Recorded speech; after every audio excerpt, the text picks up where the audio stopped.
Hello, my name is Gutierrez, and today we're going to be talking about driving safety. So, according to the Texas Department of Transportation, there were over 540,000 accidents reported in Texas in 2018. So, based on reported crashes, there was a reportable crash every 58 seconds in Texas. From that number, there were over 3,600 fatalities. These numbers are way too high. We are the ones responsible behind the wheel, and we need to be more careful on the road for the safety of ourselves and for everybody else. So, from experience, everyone has to drive, or everyone has driven inside of a car.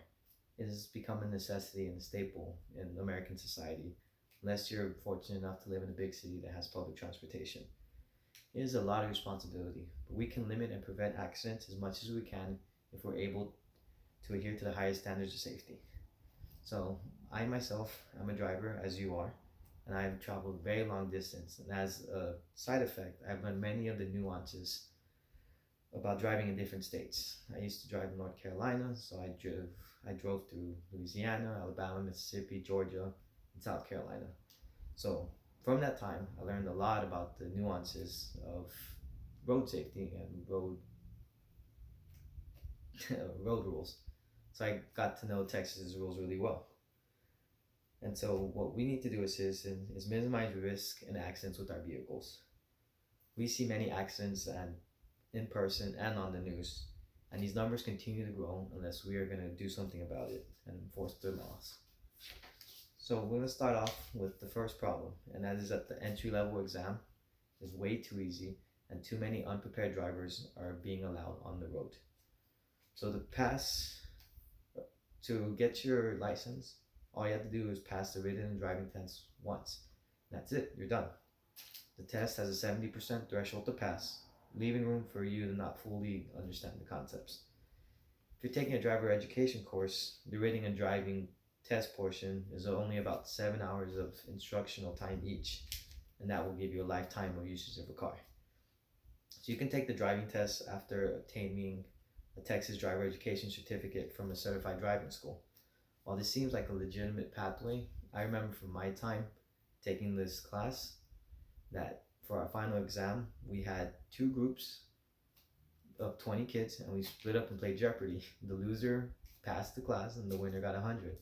We had kids sitting in the back on their phones, not doing anything, and these are the people that are going to be on our roads. While we want to be nice and give everyone a chance to drive, they're not ready, and this is a safety concern.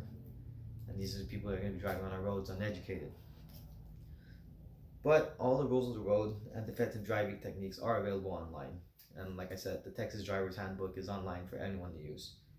Plus, if you go to YouTube, you have numerous examples of videos on YouTube of how to be a better driver, how to prevent situations. However, no one visits these sites unless they're trying to renew their license or they're trying to appeal a citation. Instead of hoping that people know the rules, we need to make sure that they have them memorized from the beginning.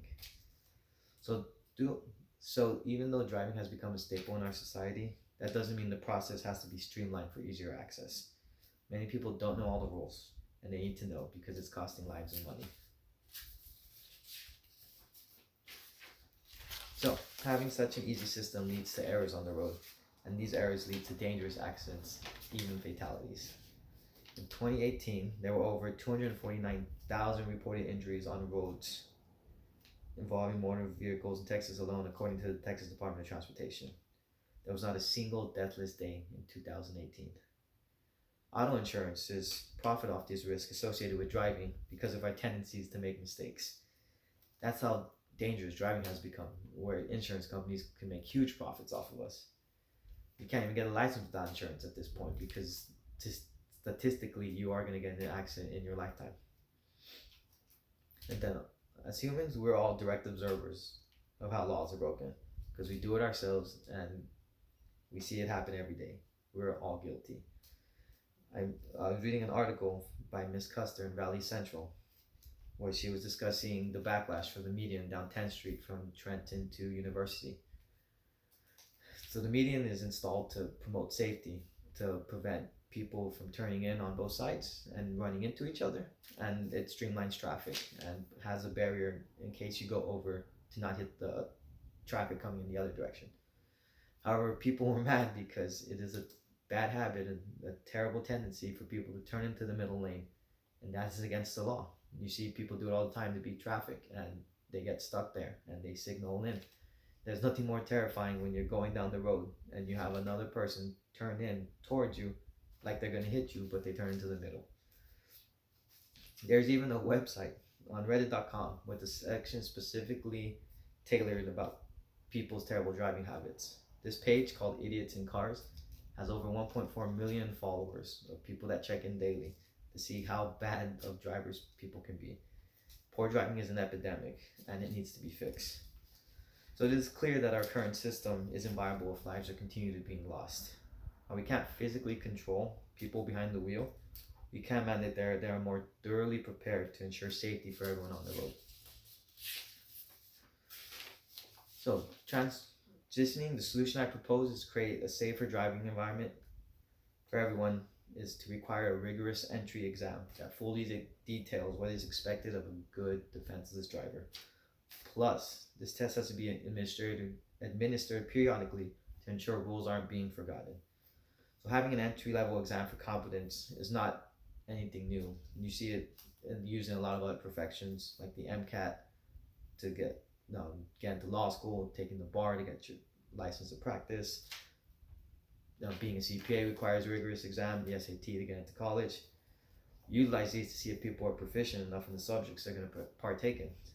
We expect a high competency for people to handle our medical problems in court cases, but why not for operating a vehicle?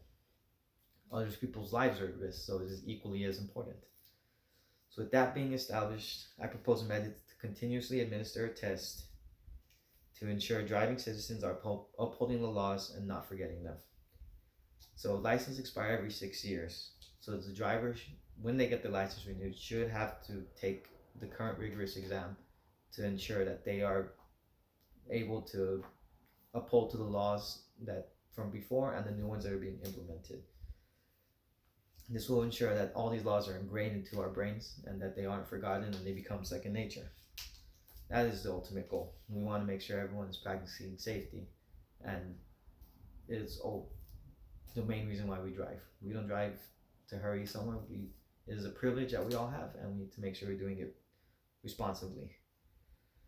So by consistently retesting these laws, we hope that people are going to be more educated, and then these tests will stress the importance of safety of driving, and then as a result, accidents are going to go down, defensive driving is going to go up, and most importantly, fatalities are going to go down. It would be really nice if Texas can go one day without having someone killed in a motor vehicle accident. So in conclusion, it is evident that we have a problem with our current driving system, even after taking written and physical driving tests. There is a problem with the amount of accidents people are being a part of and how we casually break laws that we don't deem important enough. I ask you that you join me in pushing for a more rigorous entry exam and continued administrating of this test to establish the importance and privilege of driving along with the necessary steps to be a safer driver. We need to take care of ourselves and others on the road. Nobody wants to label a bad driver. It hurts our pride. Could you live with yourself if you hurt someone else?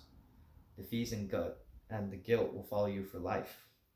Look at the horror stories we see every day on the news and in person.